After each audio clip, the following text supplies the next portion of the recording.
On this episode of Georgia Traveler, Georgia's wine country.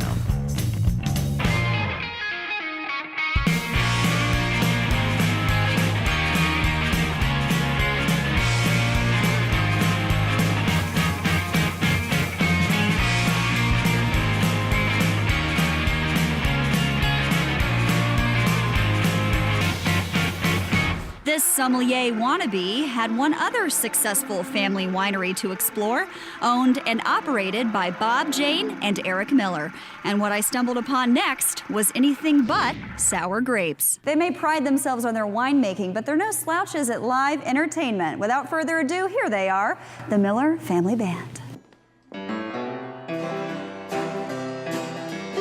9 years ago, we found these 200 acres, and a friend of mine said, what are you going to do with 200 acres? Why don't you plant some grapes? I just had to taste the fruit of Bob's labor.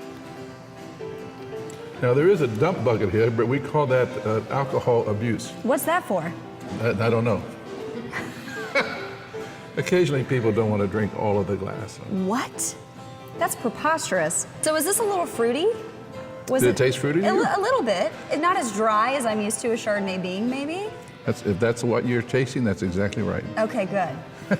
It's whatever you want it to be. Okay. If you go to a fancy restaurant, the sommelier will come around and use all these big words and big terms, and they try to intimidate you. That's not what wine is all about. Wine is, if you like it, it's good wine. If you don't like it, it's not very good wine. It can be very simple. It doesn't have to be complicated. The only winery on the East Coast that we know of that's using concrete to ferment their Sauvignon Blanc. Concrete imparts no flavor. It's just the pure flavor of the grape that comes through, but it gives a very smooth mid-mouth. They call it a viscous mid-mouth. I don't like wines that bite you on the front end. I like wines that just... I want something that feels velvety smooth. Like winemaker, like wine, even in the reds category. This is our flagship wine. This is the wine that we're known for. We sell more of this than anything. We put all the money into this wine. It's not too heavy. Again, it's nice and light, doesn't hurt going down. I also sampled Yonah's dessert wine, Le Fin, and a sweet one it was. But Bob was stealing me for the grand finale, his best wine, Totem. It's pretty potent. That's how I would describe it. It's potent. strong. Yeah. You drink pretty fast. I do.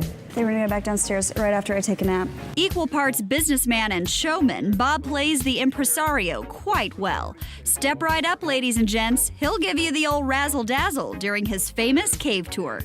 The cave. There's wine in this cave. There's wine in this cave. Also, if you noticed on the floor down there, we have the only high heel proof grates. Okay. In the state of Georgia. You can walk on those with high heels and not have any problems. Really? Let's give it a shot. I feel like I'm getting to walk the line here. So there you are. Look at this.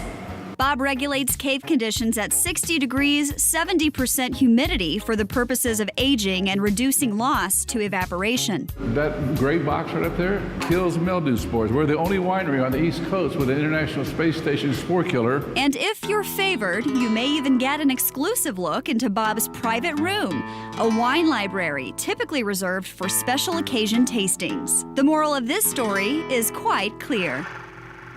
I don't always drink wine, but when I do, I drink Georgia-grown wine.